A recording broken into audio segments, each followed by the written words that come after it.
Hello, welcome to Those Wargamer. Hello, welcome to Those Wargamer. I'm your host, Rob. Welcome to Stream Street Day 1 billion. I'm joined by Mr. Dayton. It's the Robin Dayton Show. That's what it is. Every Sunday in the house. Dayton, how are you? Morning, Rob. Love you, buddy. Morning, buddy. Today we're going to be talking about we're going to be reviewing the stuff instead of reacting to the stuff, which was yesterday.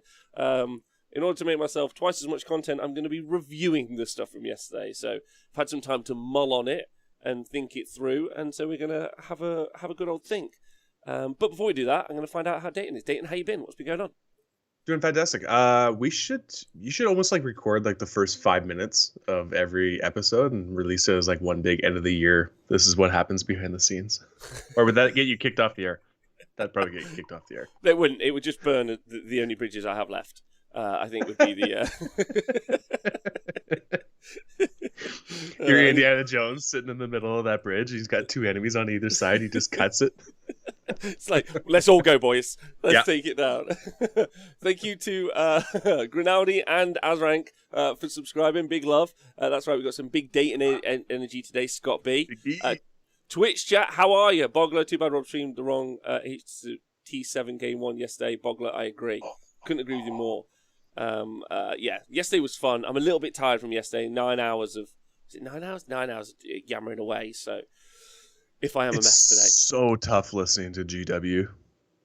Like, roll this stuff out. It's like listening to two lawyers talk about a hobby that I love. Like, come on. There's like no passion. They're so dead inside. We didn't listen to it at all. We just had the stream up, and at one point we were like mad-libbing for them and just over-voicing them, which was fine. Yeah, it's a pretty rough reveal. But the reveals themselves were incredible, right? Yep. Yeah, the models are awesome. Yeah. So Adam Troke, he can go to hell. But the rest of it's really good. That's it. Let's just start this feud for no particular reason. Dayton hates Adam Troke. End conversation. Who won yesterday? If you guys didn't tune in for the final of Hammer Time 7 yesterday, it was won by Seraphon. That game was painful. It's so painful to see what Seraphon can do. When he started bringing in more salamanders for summoning, and I was like, come on, just stop. He's already dead. He's already dead. I feel like summoning another salamander is very much like teabagging your opponent at a certain point. Pretty much. Yeah. Yeah. It's rough. Sweet. I'm playing it, and the opponent was probably like a 13-year-old on Xbox. Yeah. I'm just going to get some paintbrushes. I'll be back. So what have you been up to? How you been since we last spoke to you? Okay. School. Played 3 games of Age of Sigmar this week on TTS. Played an Aussie Sam Thompson last night. Played a buddy up north with your awesome, whatever they are, fake dwarves. And then I played Joe Pagano Friday night. Joe Pagano. In our tournament. So, it was a super tight game. Yeah. It's so backbreaking being hit with Warp Lightning and losing a quarter of your army in the first turn. Oh, that is rough. That is rough. That's playing KO. Skaven? No, he's playing Cater and Overlords. Oh, even worse. It's like... Yeah. It's so unthematic for dwarves to be throwing around Skaven magic. Like, there's so many things wrong there. Skaven, the antithesis. Magic, the antithesis. No drama. It's just the worst. I don't know what I hate more. I don't know if I hate Geminids or that Warp Lightning Vortex more. It's tough. Geminids I think the Warp Lightning. Geminids is the best spell in the game, though. I think that's probably one of the reasons that you've got some sort of like hatred for it. Borny says, currently building 6 mere salamanders for a team tourney next month because I'm a horrible person. Nice. Well, I built 12, if that makes you feel any different. They're so good. Jesus, so good. Just that 3, like wiping out so much of his army. So much. My favorite is when you get them. Because you can have them on a 2-up save against shooting and then a 3-up regular save. That's awesome. It's so good. And then you're not even touching them. You're touching the handlers. You are touching the handlers. Like it's a brilliant war scroll. Borny, those models are beautiful as well. So if anyone wants some good looking salamanders, Mace Miniatures do some beautiful looking ones, which I do own, and they're super pretty to paint. Salamanders are like city workers. Like if you ever actually want to get to the one guy that's doing the work, it's tough. You got to go through like 9 people all surrounding the area having a discussion. Like, no, I want to talk to the one guy who's actually doing the job. I want to hear about your weekend. That's such a specific. Hey, I'd like to deal with someone who can help me with my problem. No, like cancelling the subscription. That's what Fight Salamanders is like. You're like, are you sure you want to do this? Yes. Are you sure? You're like, can I to get your to home the security? To your home security. That's probably the hardest thing to get out of, by the way. Yeah. If you ever want home security, have deep thoughts and do some research into the company, because that is just what the is most home painful security? thing. Like a person at your house? No, like a security system for your house. Oh, okay. Like an alarm system. Dealing with those people, there you go. Toughest thing to get out of. There you go. That's interesting. I've never tried that. Okay, that's good Dude, news for me. If I wanted to get into your place, I would just like go through the windows. How Follow the birds if you want to get into Raw. I've made them so survivable. There's no way you'd ever get through. There's so much structural foam in your way. You'd never get through. Right. Yeah, I'll get to the roof. Oh, okay. Let's go and look at the reveals from yesterday, shall we? They best all be on here. Yeah, they are. Yeah. Right. So the preview show from yesterday. Did you what's this? I watched some of it. I'm not doing that. That's rubbish. Yeah. So right. do they show all of the models off in this, or am I going to have to click through? Yep. Yeah. No, they go through. Yeah, it's just these, right? This is just wait, but they don't show them all. No, they don't show them all. They don't show them all in the article, do they? Oh, they do. Okay, sweet. All right, lovely. Let's start at the top. From the top, make it stop. What was everyone else's biggest hype? Pardon me? What's everyone's biggest hype, you think? Luminous Throne or the Warhammer Quest? Or Be'lakor. The Be'lakor was the kicker right at the end. I think Be'lakor stole the show. Is what just show us the whole model though. Like you pretty much did. Yeah. I don't get it. Like, come on. You drop a whole faction all in one, but no. Maybe it's like a legal thing. Maybe it's like nipple tassels. It's just like, I want to show you everything, but legally, like, I can't show you Zariola. We don't have a stripper's license yet. Yeah, so we can only show you... Maybe Be'lakor had nipples. Who knows? And they can't be shown on screen, which I think is nice. Can we also normalize calling demons they? I've been doing it since I worked for Games Workshop. Because I don't know if they're referenced like by gender roles, and it's also sometimes weird. Like I do find, like when you're like, "Hey, this plague bearer is going to eat me," and I'm like, "Okay, cool, whatever you want." But it weirds me out when I'm like, "Yeah, I love this Buster. He's so strong," and I'm like, "Okay, if you want to make it a dude, that's weird." That's what I find. I find it weird. Right, so I don't know what you're talking about. All the demons I have dicks on them. Oh, well, I mean, if you put them on, like, then, whatever you want. Right. So, the Swordmasters, let's talk through these Swordmasters first. Let's do that. Let's actually look at the units as we're going through. What did you make of the Swordmaster models, and how do you feel about them now? Twitch chat is kind of my question. I'll wait for Dayton to catch up. Like, my awesome. You said Twitch chat. Awesome. I'm just being polite. I'm letting them talk. Oh, maybe we should talk about before we talk about the Realm Lords, we should talk about there being a book first. Maybe that should be the first port. Get the negative out of the way before we get into the positive. Dayton, what's your feeling on the fact? And Twitch chat, what are your feelings on the fact that it's a new book, not 9 months after a limited edition book? Listen, GW is just, they can't surprise me, right? Mm-hmm. So the hate towards them as a company, I've gotten over it, and I just accept what comes out. And if I'm interested in it, cool, I'll buy it. If not, then I don't buy it. Mm-hmm. Yeah, it's, I don't know. There's a bunch of stuff in that first book that references things that weren't even applicable to the book, and now you know why. Yeah. Oh, I think Benjamin Savage did a really good tweet about it earlier today. He was like, I'm not mad about this, but look, here are all the markers in the rules, just in the rules, for how this is clearly a book that was designed. And that's the really interesting part, is that it was designed as a piece and then it was broken up. Yeah? Like that is like, I don't think we've necessarily had key markers for that being so true before. We haven't seen examples of that actually being like, okay, they definitely and it go on Benjamin's studio. I don't know. Do you want to try to like defend them and say, did they know that they would have issues with production? No, I do not want to, because it would have been. I'm sorry, defend it. Did that just tweak you out when I said let's defend GW? Was that just kind of? So I would say that like if we took it to a holistic conversation, right? Like top level, right? What do we really want Games Workshop to do? We want them to make a cool game with great models. Yep. And some of us only want us to make great models. So the rules, we want a balanced game, and that's why we don't sleep at night. Yeah, but like that's what we want. We want like a cool game that's fun to play with great models, I would say, and some good story. Those are the kind of 3 points that we need them to hit. With a new release of models, we get new models, which is like a big singing point. But we all have to admit that the vehicle for buying those models, like that they've pushed, like is the books or the rules. Thank you, Wa102 for subscribing. Big love to you.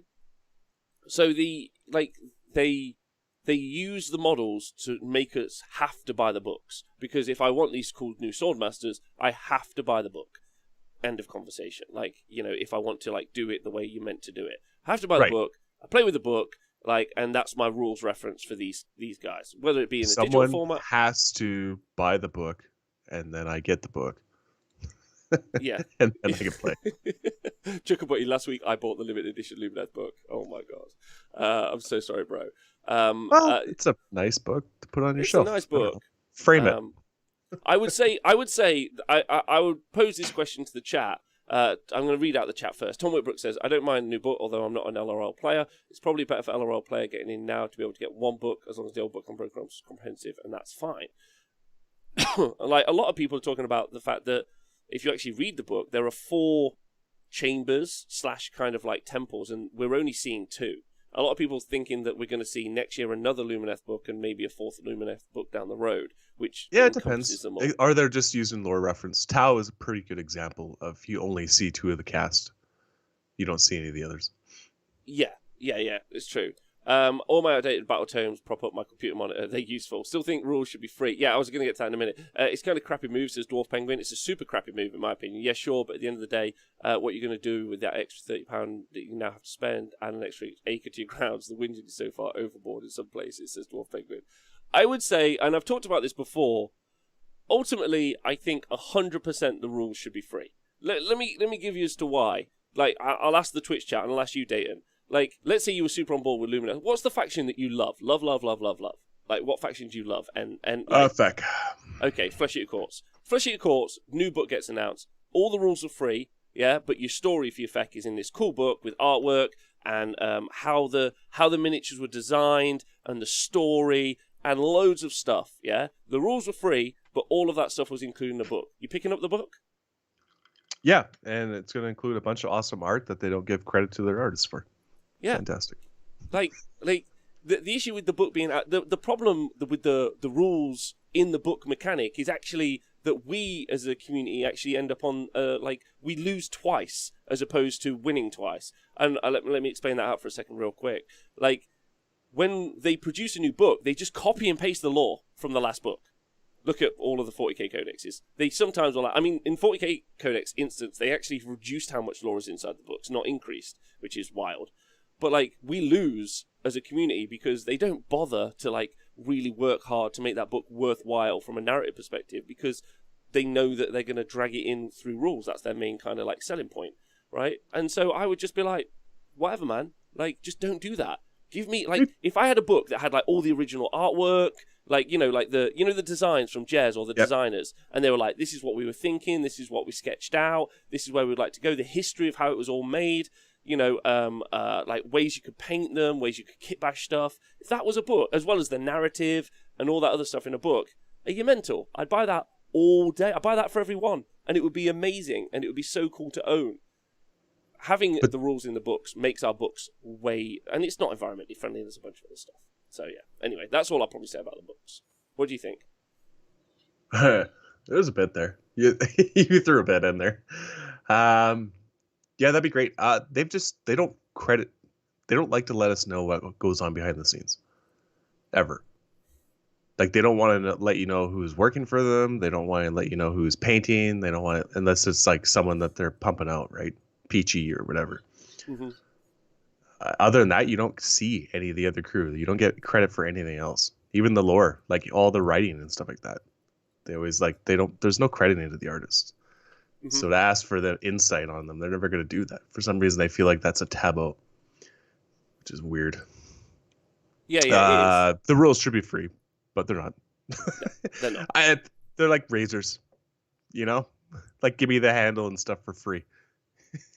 Yeah, but like, you know, so I worked out. I was thinking about the math last night, and I really don't want this to be the point of the show because there's some awesome releases, and I think, but there is legitimate concern from the community, like, because this is clearly like a money situation. This isn't like a we had to. This is they had the whole book written, and then they intentionally cut it in half. Like, this is we intentionally did this because you can see from those design points inside the rules part of the book. Anyway, so like that was the intent. Like, and it's just whatever. Like, and then what if Age of Sigmar 3 comes around in 6 months and all of these books are invalid? How's everyone going to feel then? They're making bad feelings for themselves, and the price point of 2 Lumineth books, because you either have to buy Broken Realms or you have to buy the new Battle Tome. That's a AAA game on any platform. That's your brand new Total War, which you'll get a ton of hours out of. Like, it's a big price point. They don't charge cheap. I think some of us forget that £25 to £30 for a Battle Tome is wild.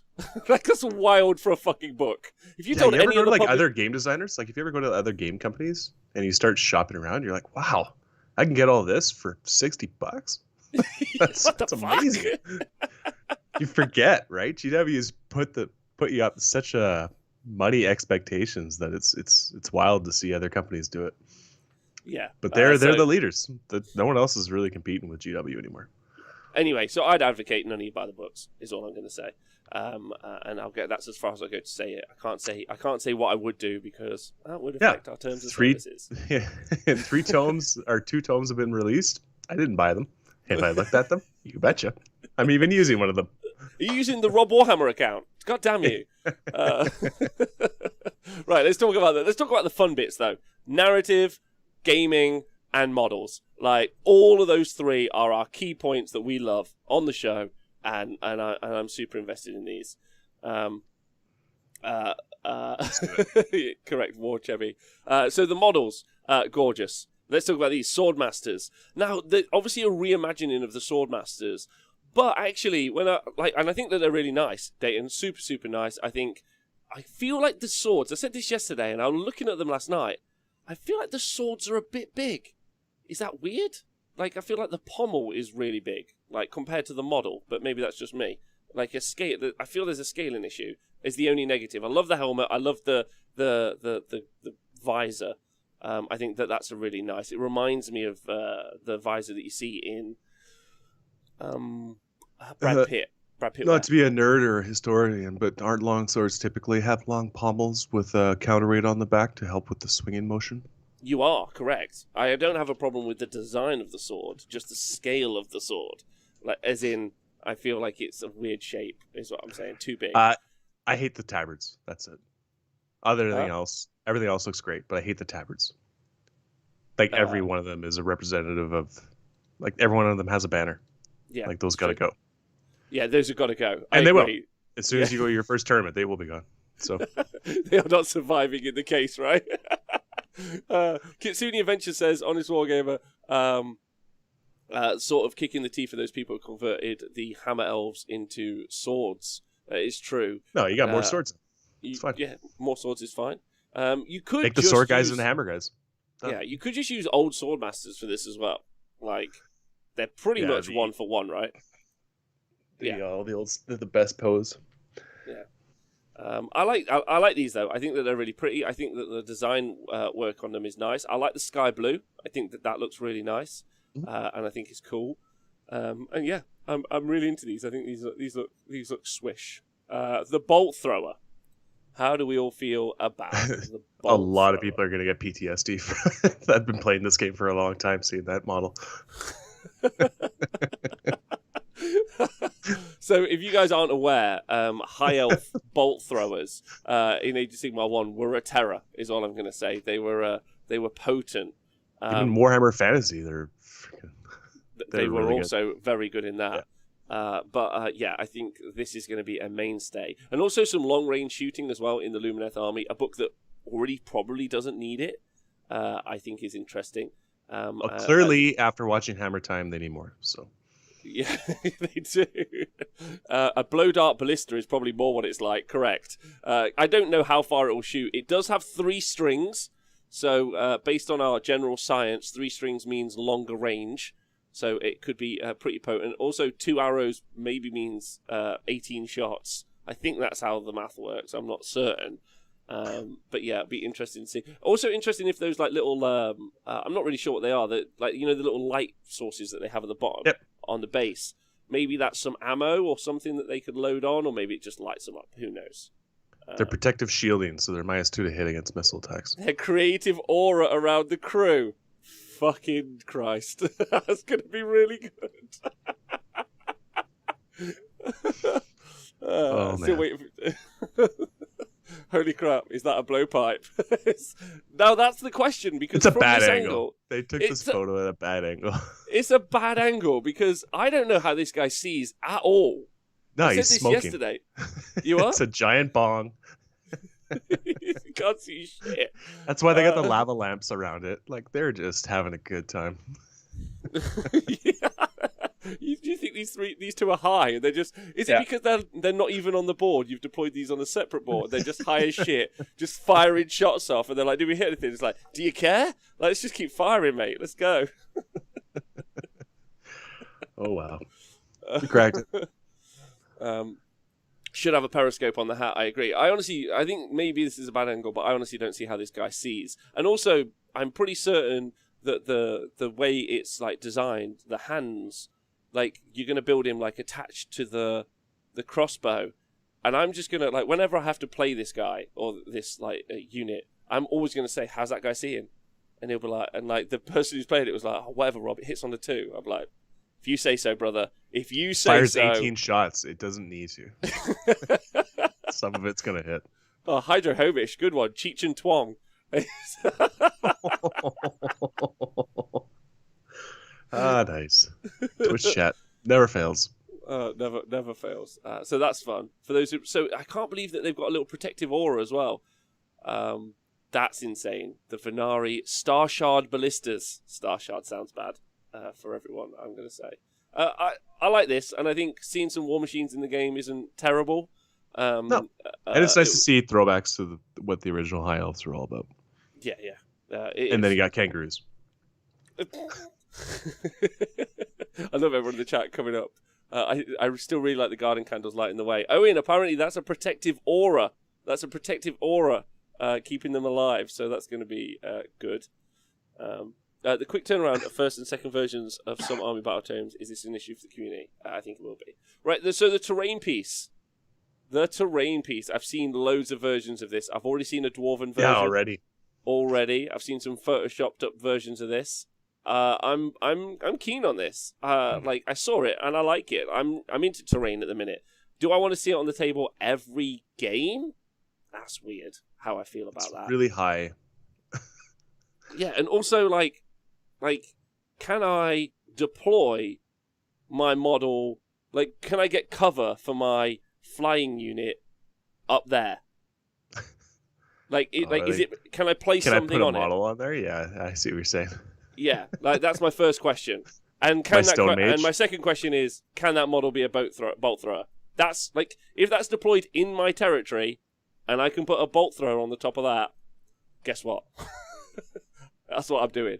I'm doing it all over that. It's an aesthetic, though. Like, you always see a lot of when people do their board pieces and whatever display boards. There's a lot of renditions of like floating mountains and stuff, like with chains. Like, it's always a neat theory. Like, we always picture that stuff in our head very well. And here we go. Now you got it. Are you impressed by it? Do you think it's done I like well? It. Yeah, I think it looks great. You do get that sense of like a purifying shrine, the way that they did it, like tranquility. It speaks to me, right? Yeah, it's so peaceful. It's so Yeah. nice. Yeah, yeah. I need it on my desk while I'm studying. It would be very interesting to see someone build an actual shrine in there as well, like the things that you could add to it, and also see And then have a little speaker and it plays like lo-fi beats. Relaxing lo-fi beats the whole just time. so you can study. Yeah, let's go. The floatnado, put it on a Bellwind. Who doesn't listen to lo-fi beats, by the way, while you're painting or studying? Come on. That's what it's there for. Owen says that he can't wait to see a unit of Sentinels deployed vertically all over that. That looks good. Good on it. It's a nice You terrain what? piece. It's a great terrain piece. It's a great I like terrain it. piece. Like I think, and it's also it looks very big. Yeah. Like very big. Which, if rumors of the smaller board are a consideration, right, that's going to be significant, right? The 18-inch aura that we were talking about on Yeah, Hammer the Time. 18-inch aura coming out of this thing, keeping it safe. Can I give a shout out to Mumford? Did awesome. He's been great. Adam Mumford, done really well with the commentary. Super proud of him. For a guy who looks like he's like 14, he's doing fantastic. Interesting fact is he is 14. So drill out a little aquarium pump and actually have trickling water is Serenity. That would be nice. I'm sure someone's going to do that. It's the bring your own terrain feature. True. To lead your new armies into battle, selection of heroes. Here are the heroes. Lots to unpack here. Yeah, they just dropped a ton. They dropped the whole book, right? Like, this is everything, which makes me think it's all coming out very soon. So what do you think of Cloud Monkey Fighter, I guess? Okay, we're going to go back. All right. Yeah, he looks pretty good. Looks all right. Is that it? You just think he's... Yeah. So it's obviously a nod to, like, the Monkey King, right? Like, and also Goku and everyone else. The flying on the cloud, I'm against. Like, isn't that not... Like, clouds aren't dense enough to stand on ever. Like, I know. This is like the first time GW has ever ripped off another idea for their own game. Only this first time ever. Like, they've never done it before. Watch out now. Everything is going to be theirs. He came from an egg on a mountaintop. That's true. We all laughed at the tactical deployment book 40k, but in AOS it's a core rule, so Sergeant Rolf agreed. Is it going to be a fighter or a mage? Mage, I think. I would say, like, I don't think that club that he's holding in his hand is even. He's carrying a scroll, so that's a good indication that we think mage. Magic Rob, it's a magic cloud. Thank you. I was concerned. I don't think he's going to be any fighter stuff. I don't think. I think he looks great. I think ultimately he looks really good. The design features are quite nice. He looks amazing. Is he jiving anything with me? Am I getting any semis off him? No. Yeah, same as what I thought yesterday. My feelings haven't really changed. So the banner has been picked apart. The banner man has been picked apart quite a lot by all of my compatriots on the internet. Oh wow, it's so big. It's ridiculous. And again, I won't get into what we talked about yesterday with the wind, because that is the strongest elf of all time, holding onto that banner. Like, never mind. You see the wind's going sideways. He's constantly shifting it to go to never be caught. He's like the wind's counterpart to the stone mage. Banner Bearer is the best model, 10 out of 10. Unbeatable says Captain Brian Blood redeems the entire release. Oh wow, it redeems it all. Question: it looks like he has a belt strapped to the bottom of the banner. Does that go up to his left shoulder? Yeah, it does. Yep, it does. Yeah, so there you go. Like, he's got a whole body. It doesn't matter. He's like freaking elves are like 80 pounds. He's gone. Yeah, I want him to fly. That's what I want. He's the new wind mage. That's why that guy's on the cloud. He's off to go catch the banner bearer. Yeah, he's straight out. He's like, the banner bearer's flown away again. He's like, don't worry, I'll get on my cloud. Yeah. Cloud Riders. We have a team for that. Don't worry, they have landing lights. That's why we put all these lanterns on everything. So this banner has actually been picked apart a little bit by different people, like I say, and what we're seeing there, because there's the different temples have made it onto the banner.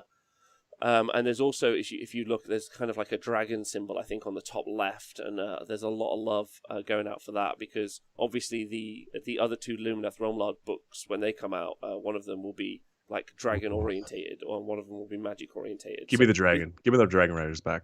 That was fantastic. High Elves that was such a cool idea that they went with. that they were the ones that were in touch with the dragons. It was their money. Who, the Dragon Princess?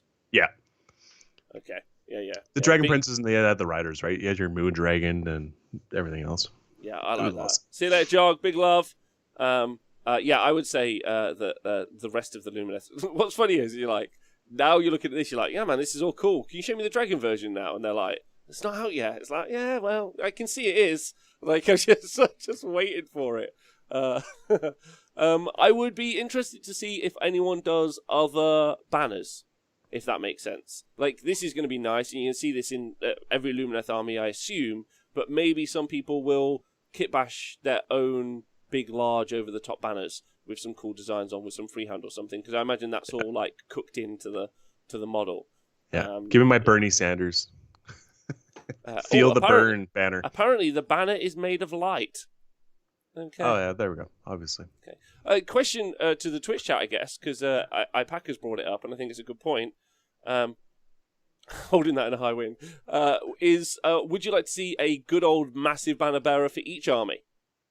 Because it used to be, so Warhammer Fantasy Battles had battle standard bearers, which is you had one battle standard bearer, basically, for your army. Yeah, and then when we jumped over to Age of Sigmar, battle standard bearers were still a thing. There were some BSBs, but they weren't called BSBs. They were just like flag wavers for different armies, and they generally went away or got legended out of the game. So we did. Yeah, they turned the Seraphon one into the Astral Bearer. Yes, the Astroloth Banner Bearer is a good example of one who kind of got like retconned, so he gives like an aura buff out. And so I would be excited to see the concept of banner bearers / icons to come back. Love a good BSB. That would be super fun to have in an army. Your little flag bearer. Maybe you've got to kill each other's flag bearer, and you get capture the flag. Maybe. I got nothing for that. You got nothing for that. Stop it. But then, like, the Skinks will have theirs on top of, like, a Troglodon on 730 wounds, and then Gitz will have it on a 4-wound grot hero who's like, oh, don't kill me. All fine cast. Yeah. And you're going to want it, so then you have to assemble the garbage that is fine cast. Civi says, I think some armies should have them, like Cities of Sigmar, but would be dumb for KO. Yep. That's a really good point. Yeah. They have them in Stormcast. They do really dumb for, like, Big Wah. What? No, or Iron Jaws. What if their flag was just like? What if their flag was just a flag that was held backwards? And it was their just flag would be just a big F you. Yeah. On the front, it was just a big middle finger. On the back, it said, "All you orcs suck. You can't catch me." And that orc just runs at the front. Yeah, and all the other orcs like, "I'll fucking catch that fight." We got our Fox dude. Fox dude, we've broken him down a lot. Like, he's really, really grown on me. I think he's excellent. I think the bow's awesome. I think the whole model's great.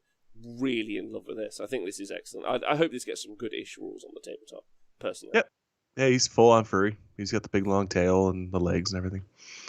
And I just think it's great design as well. Like, ignoring the swirling part, the actual, like, character. You know, oh my god, like, GW loves the swirling though. Oh, they love swirling. Yeah. They're like, you can't 3D print this. Get ready. Let's swirl this up. I love this because I actually think, like I said yesterday, it's nice seeing some other animals sort of like fursonas get some like fantasy trope love, and I think this is really good. I think this is. I would hope these are very viable in the game, and then this model is just outstanding in my opinion. So our cavalry mounted the head's proportioned better.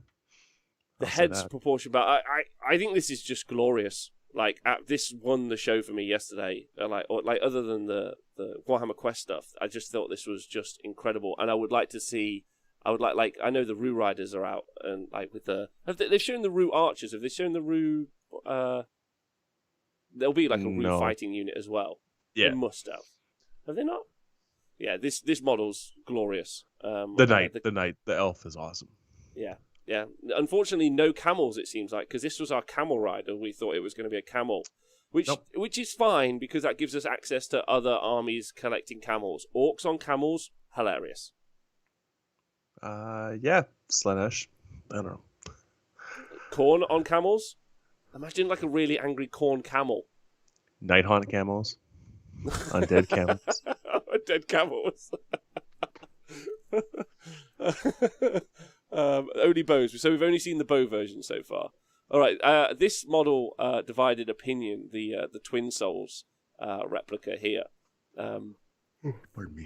Yeah. So kind of like looking at the Sensch release that we saw with Celeste. I'm still think this is dumb. Based on what I saw yesterday, I haven't changed my opinion on it. I don't know about you. What have you thought? I really like this. I really like the models individually. I think, maybe not the girl on top. The girl on top's a little weird. But the Swordmaster on the bottom is classic. That's pretty awesome. Yeah. If you broke those apart into two models, I think both of them are cool and fine. Like honestly, but like she would look cool on the top of the temple. Yeah. But as a model, yeah, I don't know. I don't. Yeah, stop balancing things. Yeah, and also like everyone else. Actually, good point, Gitly in the chat. Or is it Gitly who made it? No, Asrank. Sorry. It's like everyone else has got like a flowy robe, and she's just turned up in like a jumpsuit, like she's just been out for a run. Like, like she's just done like a workout video off YouTube in the lounge, and then they're like, an quick. 80s workout. Yeah, an 80s workout. And they're like, quick, we're off for a fight. She's like, I haven't got my flowy robe, I've got no armor. They're like, don't worry about it. Just bring the owl and let's get involved. Yeah, you got your yoga staff, your stretching staff. Give her a cape. Easy green stuff. Yeah, true. Evening, Tommy Butters. Hope you're well. Very Twilight Sisters from Fantasy. Yeah, I agreed. So this Swordmaster, although I think he's got a name, it's like the Lawmaster or something. I haven't bothered to learn the names yet because I don't really care. But like, looks good, I think. But someone mentioned it yesterday, and this is true. Like, all of the Swordmasters look really nice. I always feel a little bit perturbed. Like that last model, as dumb as it is, that last model, I'm going to feel perturbed if this is like a 25 to 28 pound model for one guy, because you're like, well, he's a Swordmaster, but he's a special one with a stick. And you're like, cool. I'm just going to put a stick on a reroll regular hits. Swordmaster. He's going to be a Lore Master. Yeah. Thanks to King Tristan for resubscribing. And I agree the sword's too big, but that could just be the angle. And then this guy, a lot of, so this is the Stick Man.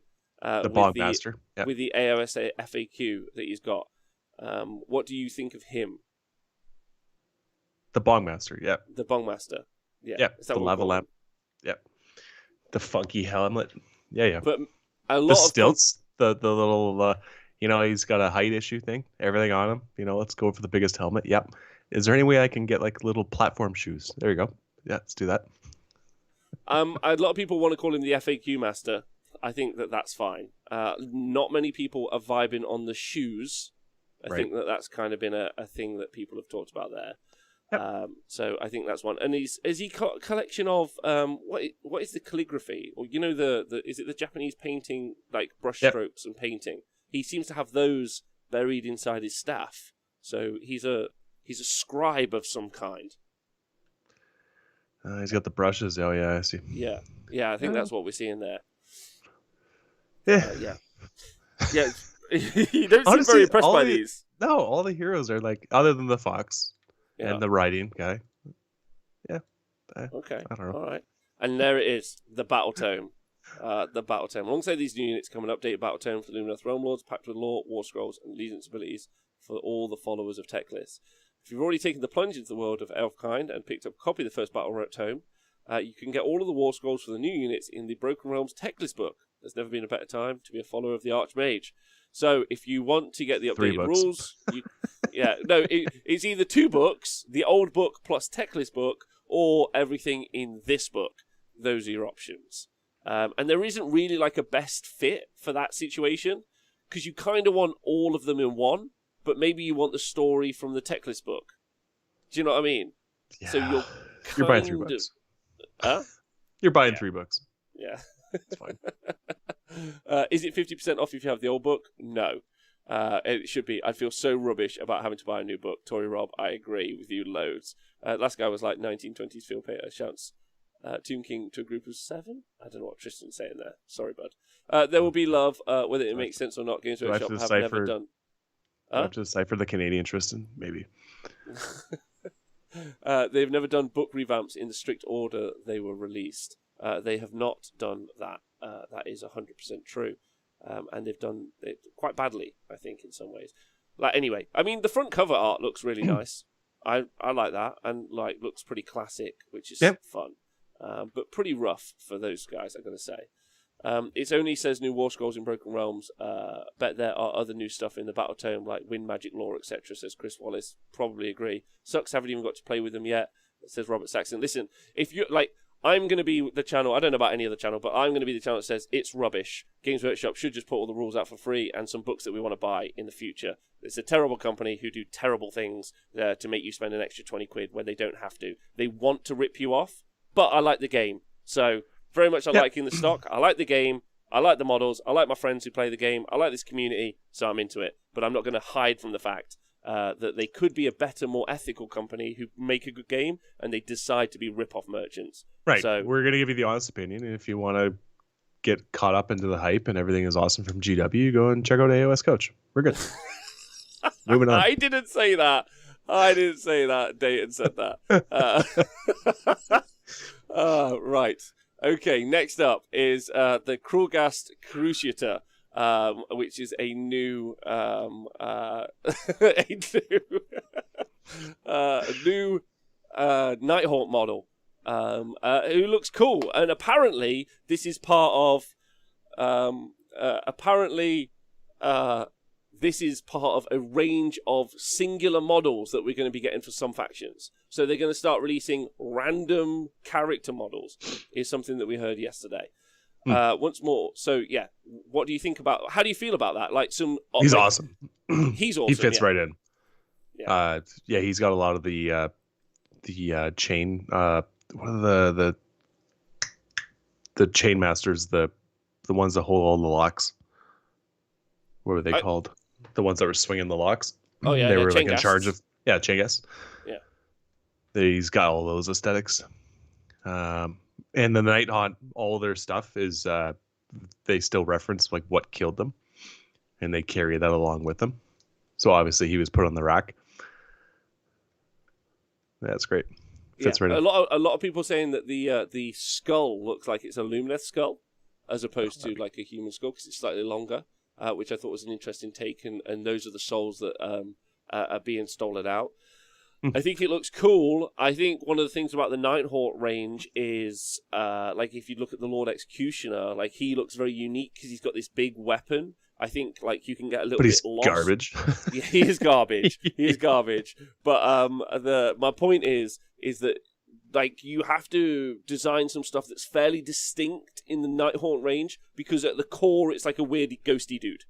So you have to, like we talked about with the Lawmaster Mage, like, it's just a sword dude, stick a stick on it. Do you know what I mean? Like, in this situation it's hard. Like, whereas the Executioner, I feel, looks quite different. I feel like they've done a good job with the Bladegeist Revenants. They look very different to the Banshees. They've done for quite like, they've been very creative, I think, with the Nighthawk stuff, and I think that's really excellent. I think and the lore behind them is done really well too. Yeah, you read the stories on them, it's fantastic. Really, really good. Really, yeah. I wish they saw more competitive play. I really do. And again, but it's cool that it's getting new models, and I think like also if they're getting some random new model, maybe there's some new stuff in the works. That's kind of got to be the vibe, right? Broken Realms can bring an army back. Okay. Yeah. Maybe this means the battle tome's on the way. It was one of the oldest battle tomes, so I've got to say that it's either going to be a new battle tome or you wait another 3 years for a battle tome. Yeah, so Nighthawk, Stormcast, and who Beast else Chaos? has been Beast Chaos? Thank you. I'd kicked to the side. I'd is older. It's easy to overlook them. It's really easy to overlook them. The best stonks you could have ever made. Best investment in life. There was someone week one who bought like loads of eels, and he's like, for 3 years, he's been like, this is the best game ever. I've never had to spend a penny. I painted this army 3 years ago. It's still competitive. Grenaldi's made the best gag. Only new battle tomes will get new battle tomes, Dayton. No old battle tomes will get new battle tomes. Only new battle tomes get new battle tomes. That's the way we do it now. Yeah. Oh, Nurgle. Sorry. Krill Cabbage, man. He's just the facts. Yeah, man. He's great. He's that elf with the brushes logging everything. Yeah, he's great. Right, so now there's the new Stormcast hero, Garda Steel Soul. So he's a Black Library character, and like part of the narrative as well. So it's cool that he's come out. I do wonder if he's going to be a bit like the Inquisitor that we saw released for Black Library and not really like integrate much with the game. A lot of people using him as kind of like an eyeball for what we might see from new Stormcast. I said this before. I'm pretty certain, and you guys can take this to the bank with you. I'm pretty certain that we're going to see a Space Marine style book from the Stormcast and then supplements. So Gardas, obviously he's part of the Hallowed Knights. So I feel like he's going to be the leader, like, or chapter master for the Hallowed Knights. And you'll get like a Hallowed Knight supplement and all new stuff for Hallowed Knights. You'll get like Hammers of Sigmar, they'll get a supplement, etc., etc., etc. I think that that's going to be, in my opinion, that's what I think the new Stormcast stuff will look like. And we're seeing the first of those characters released now. You got any feelings on how you would feel about that, Dayton? Yeah, I don't know. I'm okay with it. They're really reluctant to give named characters in Age of Sigmar, it seems. Obviously, except for Stormcast. And other than that, everyone gets like 1 or 2. Yes. Yeah, I don't know. And now they're adding more name guys. So that's fine. Give me Fleck. Give me Fleshier Courts. I think they need to, right? We talked about this before. They need to add those name characters into the game and the universe for people so that people can be more like invested. I mean, they give us the gods on the representation on the field, so why not have a couple of name characters? Yeah, you can have a couple of captains here and there, and that's fine.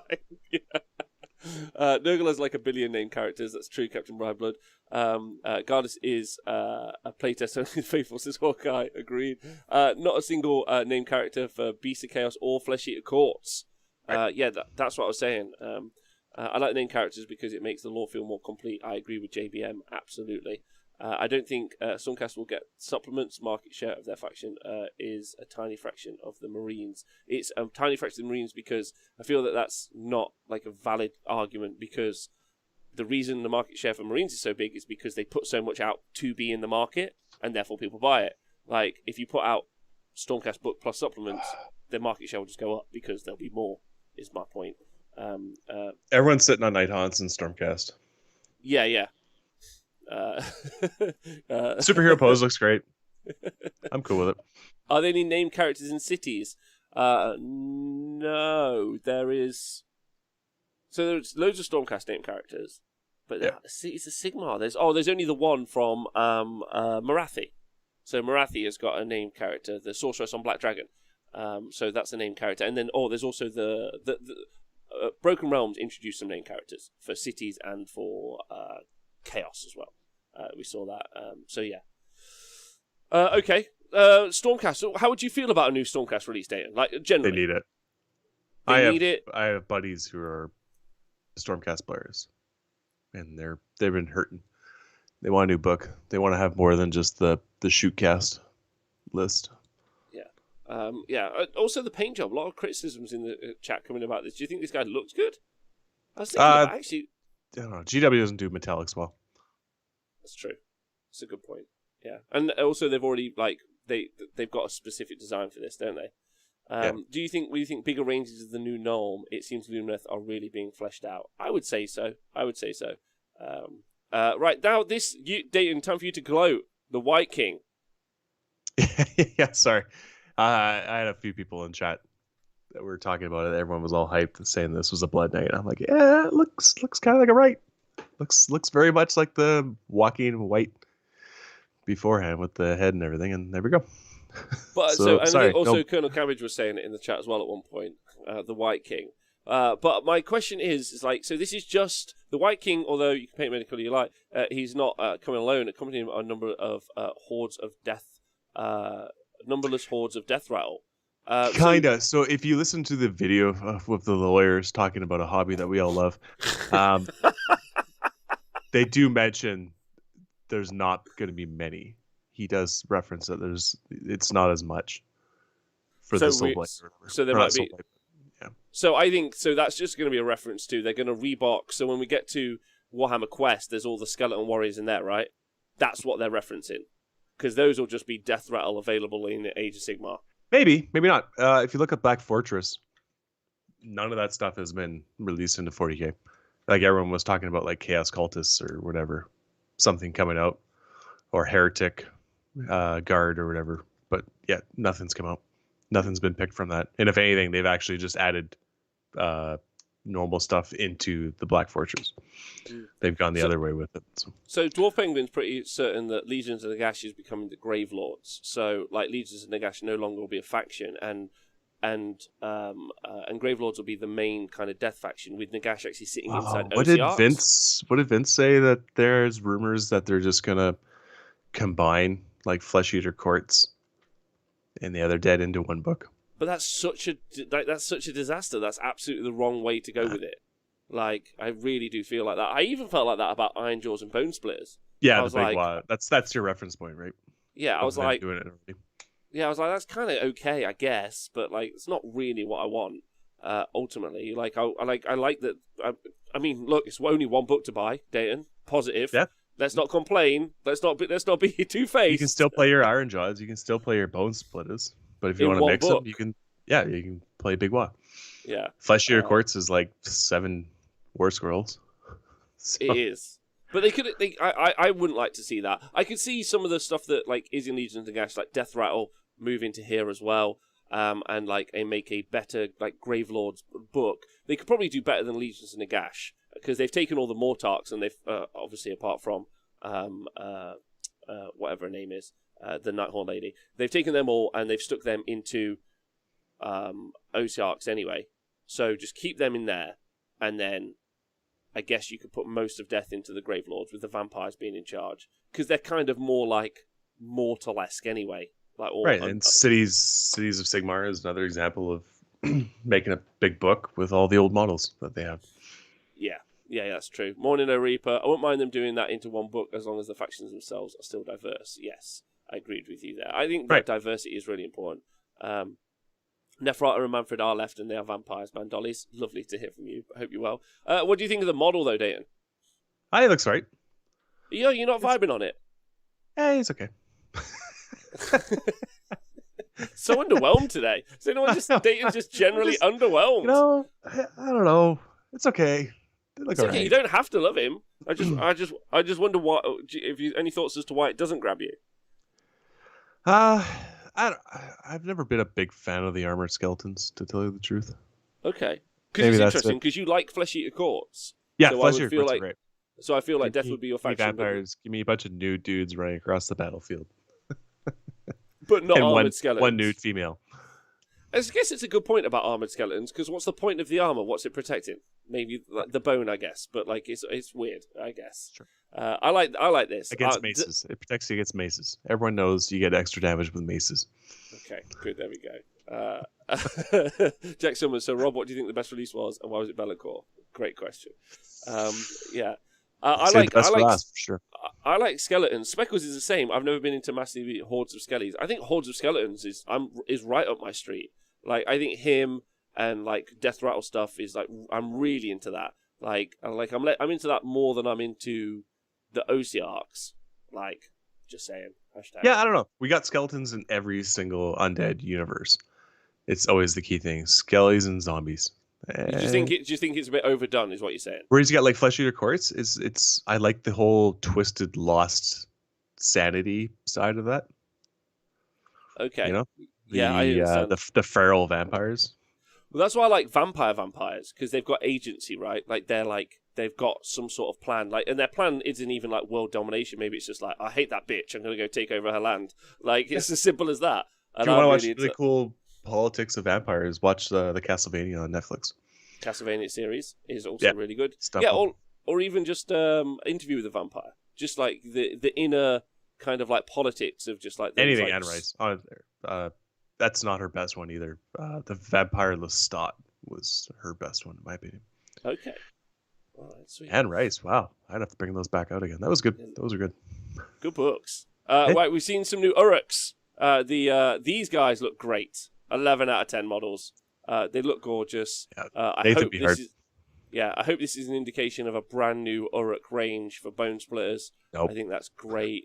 You don't think it is? Do not put your faith into Underworld's being a release schedule for GW. You'll be disappointed. This was like the first thing people said about the The Sylvaneth The range. Kurnothi. Yeah. Yeah, now that's come out. I think the Kurnothi is a nod to a new battle tome / range. Sure, but that warband was released like a year and a half ago. I think that's going to be Games Workshop's new shtick.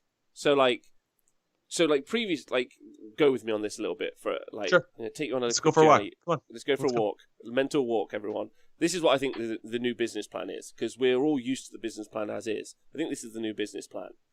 It used to be create cool models, stick them on the shelf, and then over several years sell quite a lot of those. Yeah, right. Mm-hmm. Because they didn't have as large an audience as they did now, if that makes sense. So they would kind of want me and Dayton to go back over several years to pick up different stuff off the shelf. They would release new stuff, obviously, but they'd be like, oh, we've had this on the shelf for 20 years. Pick it up. Great. We're still making profit off that work we did 20 years ago. Don't think that's a new system at all. I think the business plan is obviously books, but we'll move that to the side. I think the business plan is this. Whole new model range, buy the fuck out of it, and they're like, because they've got so many customers now, they're like, cool, we've made all profit off that already. That's like, imagine it's like a project that you send to delivery. So instead of, like a new TV, that's a kind of example. Like, they don't, like the designers of new TVs don't like, we'll make a new TV, we'll put it out there and we'll leave it on the shelf for 15 years. I don't think that's the case. No. I think it's like, new TV, next year, new TV, next year, new TV, next year, new TV.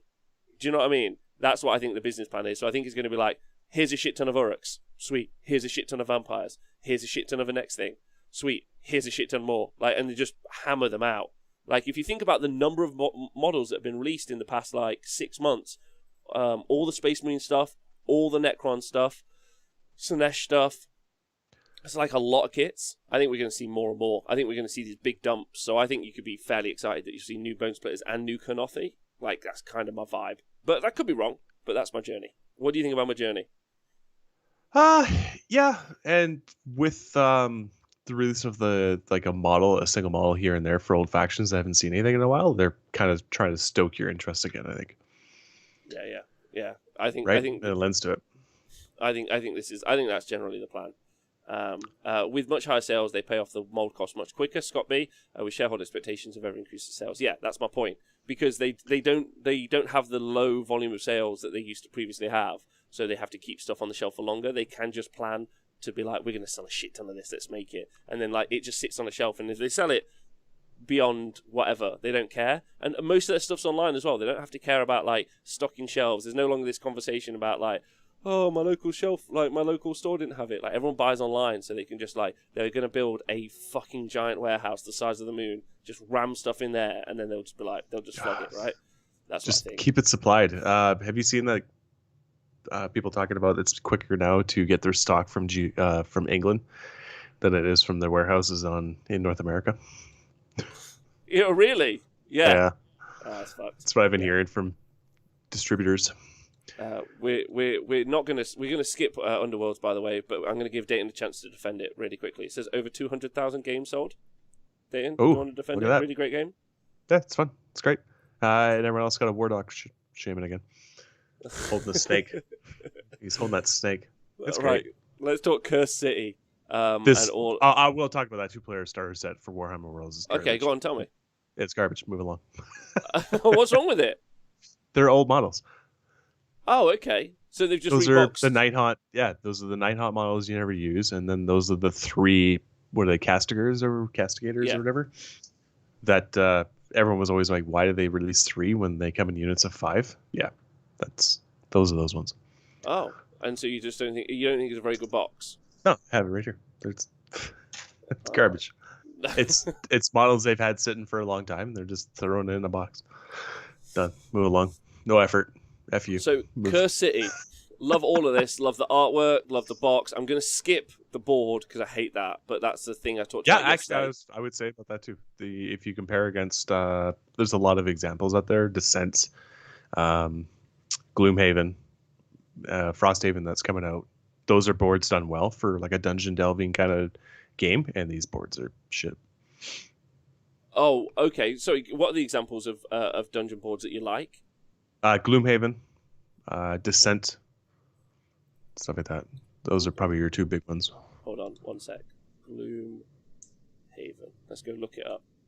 Sure. Let's go for a little walk. Hey, let's go for a little walk, boys. And look at the board. So this is the Gloomhaven board. I'm trying to show. I'm going to show that picture. I'm trying to find the product specs for the Gloomhaven. There's got to be like a shot. Is it this? Go down. Yeah, whatever. Come on, give me a picture. These are all stores, yeah. Okay, I can't find it. Sorry, everyone. Most people know Gloomhaven. They've been around. It's a massively popular game. And what is it you think's what is it about Gloomhaven board that you think is better or superior? There's just more options for adding in and creating unique board settings. Okay. And there's more detail put into the actual boards themselves. And they're thick. Okay. The box for Gloomhaven is about 10 kilos and packed to the top. Yeah, it will test your shelf. Like if you have like one of those floating shelves that everyone really liked for a while, where you can't actually see it, you can't put that fucking game on there. It'll break that shelf. Can we see your porn history, Rob? Unfortunately, no. It's just all lady centaurs. Centaur, yeah. It's just centaur ladies. I want you all to know that. Okay, so that's interesting because like my initial reaction to it is always the same. It's just very busy. Like I like a wargaming table because it looks like a setting that you put into it. I would love the idea of like someone 3D designing some like physical templates or maybe with some walls and stuff. Although you'd lose the minis then, I think that would be a bit sad. So maybe there isn't like a great delivery system for this, or maybe this just isn't a great delivery system for it. I don't know. Just my initial gut reaction. That's a consumer thing. My initial gut reaction was like, oh, I hate that. I don't want to play that at all. When I see all of that, does that make sense? But when you show me the miniatures, I'm like, cool. I want to play that on the tabletop. That's cool with me. Jeez, the minis are so good. There's some really cool ideas they went with, like having 8 hero options. I think it's fantastic. Why do you like that? Because it's a 4-player game, or maybe 5 if one person's playing the DM like they did for Hammerhall. Because you got options. Okay. You're not just stuck into the 4 of who's going to fill out these roles. You're like, no, here's 8. You can have your choice. Hey, Musaka Koala. Do you think that also, very much like Blackstone Fortress, we're going to see a bunch of support for this? A whole bunch of different box sets of other heroes and monsters? Oh, yeah. I totally see that. Yeah, I agree. And the nice thing is, whenever they do a major release all at once with the 8 heroes, it's going to be balanced to the game system, as opposed to things they add in later that usually are not thought as well for board or game balance. Oh, wait, so you think the expansions normally aren't thought through very much? Especially not for like Warcry. Like okay. Once they expanded all the other factions in and created warbands for like Stormcast and Ironjaws and stuff, they're not balanced to the original warbands that were released. And Tommy Butter says that the Blackstone expansions are so expensive because of tiny print runs, so they always sold out. Interesting. Maybe. So like that would be an interesting business model again. Like release these guys and then just like do an expansion, then it all just sells out all the time, and then they're just like printing money, right? Yeah. Okay, that makes sense. So what do we think of the heroes? So we have this lady who They're great. is the lady is awesome. Yeah. Yeah. Which Hunter's still my favorite, I think, but she is fantastic. I think she's really good. I think it's a great nod to what we're eventually going to see from Cities of Sigmar proper. And she's got that very like knightly look. I'm all into this. I think she's really, really cool. And very classic as well, like super classic. Like not super Sigmar. Which is she's not quite jumping off a rock yet, so that's good. No, she's just on a rock. Yeah. Which is an important point. Then you've got this the state guy. We talked about him a lot, but he's basically perfect in all ways. Witch Hunter's awesome. The Witch Hunter's he shoots stakes at you. Come on. Yeah. Look how long they are too. Huh? Look how long they are too. I want to know how that flies straight. By the way. Yeah, me too. So then the carriage on Overlord, dude, I think is brilliant. I love it. I love that he's still got the metal beard, but we're actually seeing the head. I think that's a cool vibe. Yeah, and he's very ship captain-y, where you didn't get that with the aesthetics of all the other ones. They all command ships. That's fantastic. But they didn't have that aesthetic of a captain. This guy is. He pays homage to all that. Yeah, I think he's got a treasure map on him. He's got some keys. Like, yeah. He's still got like a little like pressure valve, like he's like checking the pressure of his gun. That little axe is super sweet. Yeah, I think it's great, and he's still carrying all that guff behind him that he normally catches, which I think is good. A massive harpoon gun. Yeah, man, that's on a winch. Yeah, it's wicked. It's really wicked. I really like this. This game is how Games Workshop push hero clan pack sales. Colonel Cabbage agreed, because that White King probably gets thrown into this, right? No, he'd be for the faction. You think it could just be? You could be thrown into this as well. Like I think Cabbage is right. You could just get a shit ton of clan pack heroes. Be like, hey, do you want a new Nighthorn hero? Be like, yeah, it's in Warhammer Quest. It's £30. You're like, okay, fuck. The Kernothi jumping off a rock. Other than that, I'm all in. I'm all on board with this. Love the antlers.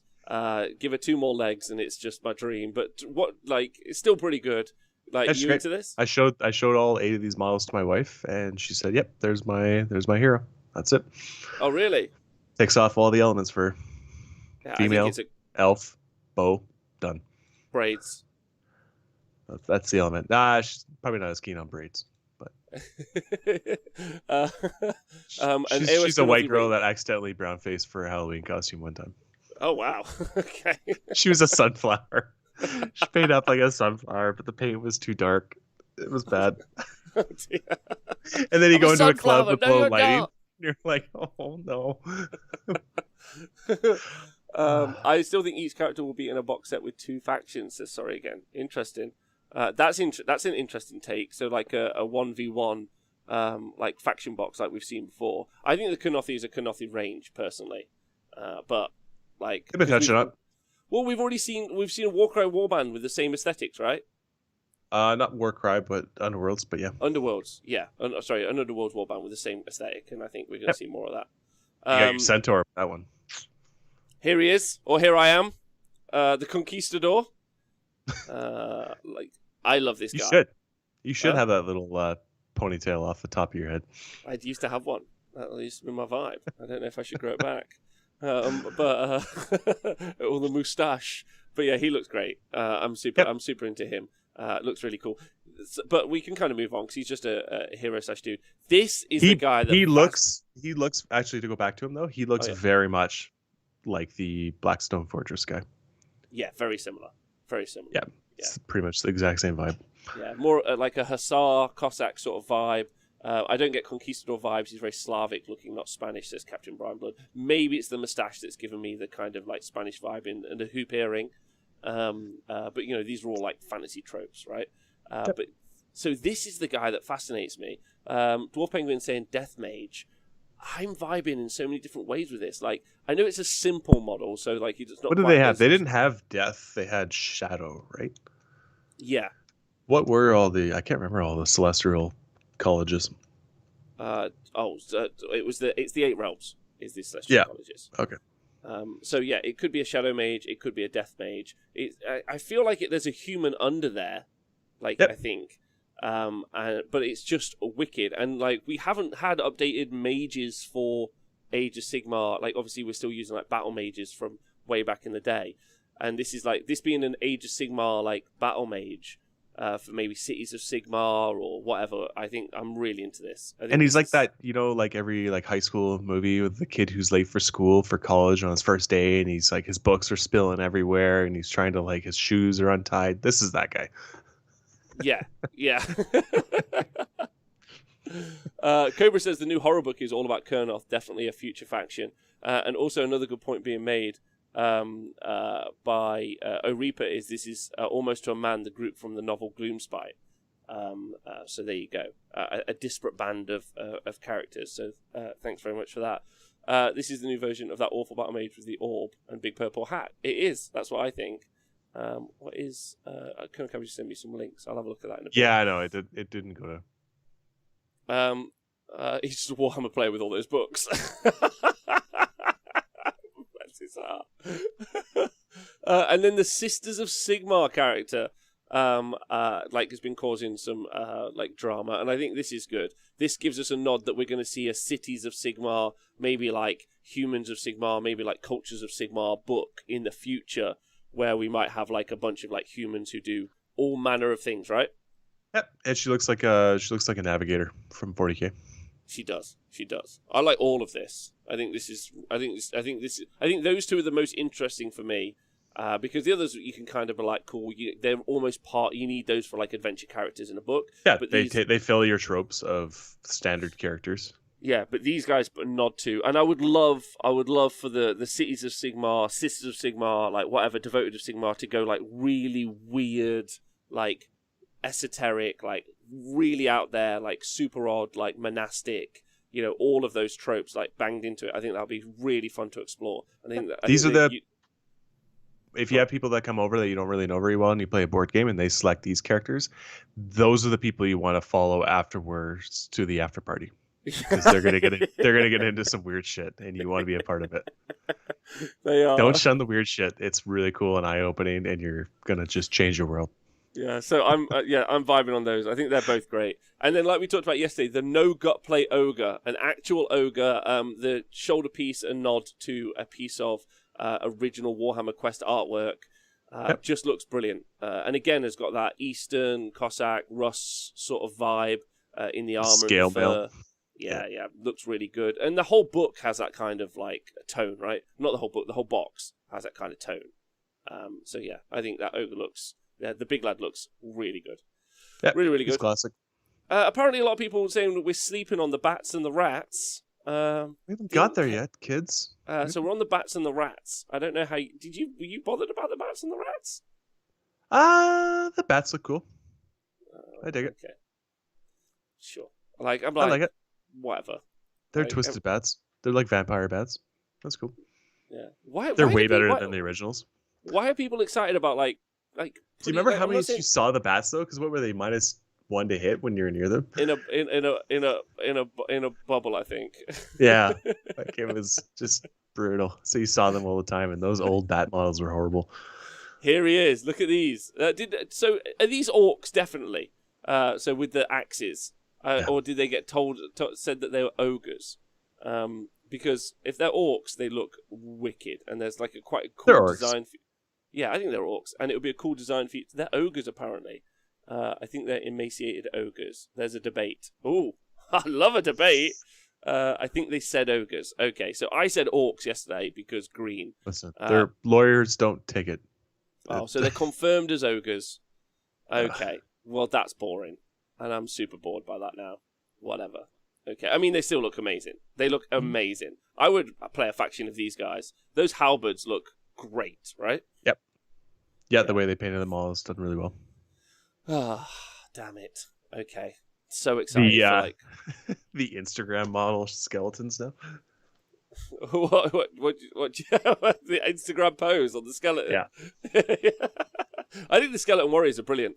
Like, if this is what they do death rattle like skeletons as, then I'm all in on that. I think that this is brilliant. I think they've got some great design notes here. Like, they're super old school. They look great. I like their battered up weapons. I think the skeleton warriors are just phenomenal. Like unchanging. And again, if that's a nod to new, this is what I mean. I think we're going to see so much stuff released for Age of Sigmar. We're going to be falling over. Death Rattle army, Gravelord army, like loads of stuff. Kernothi army. I think it's going to be loads. They are zombie ogres. The wolf big lad bought them with him because he's a vampire ogre. Ah, fuck. Okay. Shoulder. Okay. There we go. All right. Thanks for piecing that together. We don't do our research. We just do it on the fly. We're shooting from the hip here. Especially today, after 9 hours. The zombies are weird. I don't know what to think. Yeah, the zombies I don't like. I don't like the zombies. Speckles loves them. They look kind of flat. Were they already new skeleton warriors? Zombies have got too much going on. You think they're too busy, Dayton? Yeah, they're too busy. I'm not paying that. I'm sorry. I'm not paying that either. You're right. There's too much detail. And also, I like there's too much. Like, if you like them, that's fine. It's just too much for me. Especially, I mean, they're probably not designed. They're only designed for this game, and that kind of makes them cool, right? Yep. But if it was for the whole game, I'm against it. And then we got these special characters. Radquar, the wolf, and those closest to him. It's not going to be easy to save Ulfan Khan from the Vampire Lords, crazed scientists, and dark twisted gravekeepers. So there's the man himself. There he is. And he's an ogre as well, apparently. A Yeah, vampire that's ogre. cool. That's cool. I dig that. Yeah. I like other versions of vampires than humans.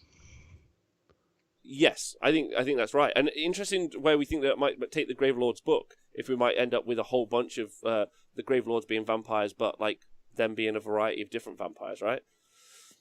I think that I'd be very excited to see what that looks like. And then we've got the Candle Wizard Man, which is good. Yeah, they previewed him last week or something. Maybe it was early this week. I don't know. My time all blends together now with school. But yeah, he's neat. And his whole lore is like he's not really a part of it. He's kind of just doing his own research there, and he comes out once in a while to grab more victims, and then goes back to his lab or something. Oh, that's fun. That's fun. I like the crazy he hides himself from the undead or something. He has like an aura. Oh, that's cool. That's super fun. I like that vibing on that. The Skeleton Warrior Chief is cool. The Vargulf. A lot of love for the Vargulf. People, that's awesome. Some criticism that it's a mix between like a werewolf and a Vargulf. Like there's like both design notes have been pushed together at the same time. The original Vargulfs are like that. Yeah, I think they had that aesthetic. Yeah, it's great. I think so. I need another one. But it's great. I'm getting it just to put in my FAQ army. I think the zombies might give us a glimpse into what's coming, but not necessarily with every model bringing their own tombstone. I like how the little rat at the base is like a watchdog for him. Like a teeny little rat. Yeah, it's all perked up like a little spotter. Like a little pointer dog. Corner Cabbage thinks it's not actually a Vargulf. Ipaka says it looks like Fallout Deathclaw. I'd agree with that, absolutely. Mandoli says Gravelords could be a massive release, not just on launch, but every few months. So expansion for Warhammer Quest with more undead units that could be used in a Gravelord's army. I absolutely could see that. And I feel like all of these are absolutely going to be playable in the Gravelord's army. I don't think there's I think there's no way that that's not true. And then you've got the big Gravedigger, and then you've got these like vampire harpy ladies, or dudes, with the swords. What do you make of these? I think there's one female. Yeah, these are awesome. Yeah, these are great. The whole what was that early or late '80s vampire movie? They're not eating spaghetti. The worms. No idea. Lost Boys. Oh, I guess the big question. There's also a book coming out by Clint Werner. What, I just referenced an '80s movie and you didn't know it? No, I didn't know it. Blows me away. It's the Lost Boys. They look like the Lost Boys. I never vibed on the Lost Boys. Oh man, it wasn't my jam. Come on. I just didn't vibe on it. It's just where I was at. Worms, Michael. Boo this man. I know. Okay, I apologize. I know it's why I don't really talk about it much. And then they referenced it in What We Do in the Shadows. That was like their big shtick, was to turn food that they're eating into something else with an illusion. Right. Okay. So Curse City book, which I think is something I might actually pick up if I'm honest. I'm very interested to read that. Weird, it's a Warhammer Age of Sigmar book and not a horror book. I'm just going to point that out there. So it's Curse City, but not one of the horror franchise books, which is weird. Do the Harpy things have an official name? Great question. Let's go find out. It's not going to be easy. No, it doesn't say. No, it doesn't say. There's a lot of content in this book, in this box. I think it's going to be well done, and it'll be priced accordingly. So you think it'll be expensive? I mean, that's the general conversation at the moment, right? Blackstone Fortress is expensive. Yes. But you get a lot in the game. I think GW's better with their big box sales than they are with their individuals. How do you mean? I feel like it's priced more appropriate compared to the rest. Like, I'm just comparing them against themselves, not against anyone else, because they shouted that mold a long time ago. But like an individual character that you pay for would be like $50. Yeah. So if you're comparing it against what they sell, it's a good deal. But only because they've given you this illusion already. So nice. So it feels like a deal. A Blackstone Fortress was £95. This looks to be in the 120 region, says Yes Meatballs. Hey Ziggy, hope you're well. They changed the dice system so they can sell a whole new hero card packs, says Colonel Cabbage. Interesting. What do you mean by that? There's also a cool mini site. They do love a mini site where you can find out. So those harpy creatures are called the Vrykos Bloodborne. Radkar the Wolf is the main character. You've got Gorslav the Gravekeeper. Watch Captain Halgrim, Torgilius the And they got Chamberlain. so they've taken off of Gloomhaven as well. So the Gloomhaven game evolves as you play, and you open up different boxes that are sealed to then change the game forever. Right. It's Legacy is the system that they're borrowing off of, and so they got the secret envelope is included in that. So they're kind of borrowing on that too. So at some point, the game will reveal new things to you that you can't initially see. Right. Okay. So I have to have played Gloomhaven to understand it. What you're saying? Legacy games in general. That's what they do. There's legacy risk. There's all these things. Like you can only play through them once, because then it changes the game. Like there's some legacy games that like you rip up the cards as you play because they're no longer playable. And once you get into it, it's awesome. But the initial I'm ripping something I paid for is painful. Right. So they sell packs of hero cards, so you can buy any hero and play them in the game. Yeah, it was the same thing for the previous 2 Warhammer quests. They did it. But so via expansions. Okay, and then so it's it wasn't even expansions. It was just like characters you might have. Right, there was a lot of Stormcast guys. There was the Dryads and stuff like that. So if you have the models, you could just get the cards for them. And they sold it as one big pack, and it was 28 cards or something. Okay, all right, I get it. So basically they build the core game. And then it's playable. It's playable more than once, though, right? Like you said, it was playable. Yeah, the initials, sure. You Hammerhall, you would know what was going on. There was a lot of mystery in the traps and how to navigate the rooms and what things did to you. So I guess going through it again wouldn't be. But honestly, these big games, you typically don't play them more than once, anyways. Honestly. Okay, all right, but you could do by adding some stuff on. Okay. All right. So just hate when you plan on an easy scheme getting through 80 current skellies and random bits of cloth and shoes keep hearing. Says Dwarf Penguin. Agreed. But part of the fun is playing different characters. Says Colonel Cabbage. Okay. All right. And then of course the big announcement. I guess I'm going to do some research on Gloomhaven. I guess. I've played Silver Tower twice, and I was like, nah, this sucks.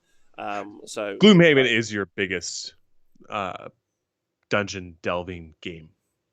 Okay. It's one of the most successful ones. Next to that would be Descent.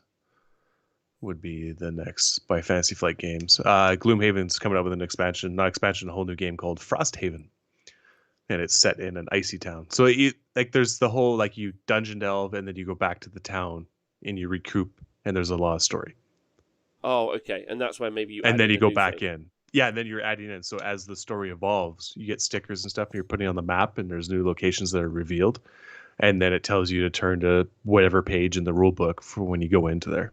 And then there's this whole story. Yeah, dude, super successful game for maybe that's why they've done it, and maybe that's why they didn't have time for. Oh, they're borrowing it for FAQ. Sure. GW's wanted to get into the board game market for a long time. So they want to sell on all shelves, not just GW. Of course they do. Yeah. Tommy Butter says, check out the new Blood Bowl board game by Simon. Similar idea, but cooler aesthetics. Says Tommy Butter. Interesting. Thanks, I will. When they released Slambo, he was OP in Warhammer Quest, so loads of people bought him. I did not know that. All right, thanks, dudes, for that. And then also Be'lakor. Released into the wild. You can't shut us off until we talk about Be'lakor. No, Be'lakor released in the wild. How do you feel about the release of Be'lakor? That's awesome. It wasn't expected at all. Yeah, the old Finecast model is going to be great to not have to get anymore. And all the third-party people that made them, sorry. It'll be nice to see Be'lakor maybe lead their own faction as well. We've already got War Scroll abilities for that. It would be nice to see maybe some unaligned demons or some of the chaos stuff maybe fall underneath that purview and maybe break them out, which would be super fun. Just a new model getting updated for a very cool character at the end of the day is just an advantage. And I think there's a lot of reasons. I think there's a lot of reasons why we're hearing that, mainly because of the introduction of Total War Warhammer, and probably there's going to be a Be'lakor model in that, and so probably they've got the design keys linked together. So maybe it'll just be sold as it'll be weird. They rarely sell models nowadays just outside of some sort of product with it as well. So maybe it's something to do with Age of Sigmar 3. Thanks, Tim Twu for resubscribing. I would like to see Chaos in a starter box. That'd be good. I'd be okay with that. Yeah. I don't think it will be Chaos though, because we had Order versus Chaos and then we had Order versus Death. Oh yeah, okay, I hear you. And so now I'm pretty certain it'll be Order versus Destruction. Yeah, that makes the most sense.